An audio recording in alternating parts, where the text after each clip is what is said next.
नमस्कार दोस्तों, एक बार फिर से आप सभी का आपके अपने YouTube चैनल में बहुत बहुत स्वागत है।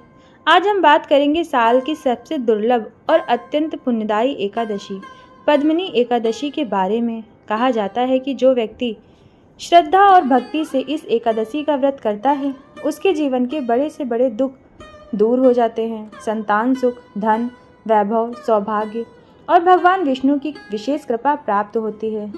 लेकिन आखिर क्या है पद्मिनी एकादशी की अद्भुत कथा? क्यों यह एकादशी बाकी सभी एकादशियों से अलग मानी जाती है? और कौन सा ऐसा चमत्कार हुआ था जिसकी वजह से इस व्रत का महत्व पूरी दुनिया में फैल गया? इन सभी रहस्यों और दिव्य बातों को जानने के लिए वीडियो को अंत तक जरूर देखें।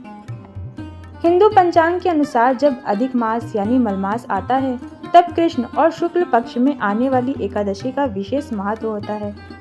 इन्हीं में से शुक्ल पक्ष की एकादशी को पद्मिनी एकादशी कहा जाता है। यह एकादशी भगवान विष्णु को अत्यंत प्रिय मानी जाती है। शास्त्रों में कहा गया है कि इस दिन किया गया व्रत हजारों यज्ञों के बराबर फल देता है। कहा जाता है कि जो व्यक्ति सच्चे मन से इस व्रत को करता है उसके सारे पाप नष्ट हो जाते हैं और मृत्यु के बाद उसे विष्णु लोक की प्राप्ति होती है। तो आइए जानते हैं कि पद्मिनी एकादशी की कथा क्या है। बहुत समय पहले की बात है। त्रेता युग में एक महान और प्रतापी राजा हुआ करते थे जिनका नाम था राजा कृतवीर्य। राजा बहुत पराक्रमी, धर्मात्मा और दानी थे। उनके राज्य में धन, सुख और समृद्धि की कोई कमी नहीं थी। लेकिन राजा के जीवन में एक बहुत बड़ा दुख था। उनकी कोई संतान नहीं थी। राजा और उनकी रानी इस बात से बहुत दुखी रहते थे। उन्होंने अनेक यज्ञ किए, दान किए, पूजा पाठ किए, लेकिन फिर भी उन्हें संतान सुख प्राप्त नहीं हुआ। समय बीतता गया। राजा वृद्ध होने लगे और चिंता में डूब गए कि उनके बाद राज्य का उत्तराधिकारी कौन होगा। एक दिन राजा ने निर्णय लिया कि वे वन जाकर कठोर तपस्या करेंगे। राजा अपनी पत्नी के साथ जंगल चले गए। वहाँ उन्होंने वर्षों तक भगवान विष्णु की कठोर तपस्या की। कहते हैं कि राजा ने 1000 वर्षों तक तप किया।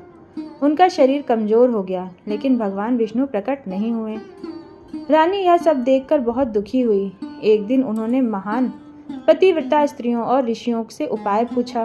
तब उन्हें बताया गया कि यदि वे अधिक मास की शुक्ल पक्ष की पद्मिनी एकादशी का व्रत करें तो भगवान विष्णु अवश्य प्रसन्न होंगे। रानी ने पूरी श्रद्धा और नियम के साथ व्रत रखा। उन्होंने रात भर जागरण किया, भगवान विष्णु का भजन किया और पूरे मन में प्रार्थना की। उनकी भक्ति देखकर भगवान विष्णु अत्यंत प्रसन्न हुए। तभी अचानक दिव्य प्रकाश प्रकट हुआ। पूरा जंगल रोशनी से भर गया और भगवान विष्णु स्वयं प्रकट हुए। भगवान ने कहा, हे देवी, मैं तुम्हारी भक्ति से प्रसन्न हूँ, वर मांगो। रानी ने हाथ जोड़कर कहा, प्रभु, मेरे पति को संतान सुख प्रदान करें। भगवान विष्णु ने उन्हें आशीर्वाद दिया। कुछ समय बाद रानी ने एक तेजस्वी पुत्र को जन्म दिया। वह पुत्र आगे चलकर महान योद्धा बना जिसका नाम था कार्तिवीर अर्जुन। तो दोस्तों, इस कथा से हमें क्या सीख मिलती है? पहली बात, सच्ची श्रद्धा और विश्वास से किया गया व्रत कभी व्यर्थ नहीं जाता।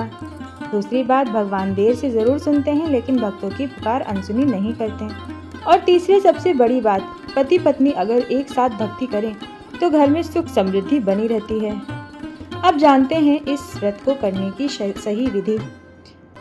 एक दिन पहले सात्विक भोजन करें, ब्रह्म मुहूर्त में उठकर स्नान करें, घर के मंदिर में भगवान विष्णु की प्रतिमा स्थापित करें, पीले फूल, तुलसी दल और फल अर्पित करें, ओम नमो भगवते वासुदेवाय मंत्र का जाप करें, पूरे दिन व्रत रखें, रात में जागरण करें और भजन कीर्तन करें।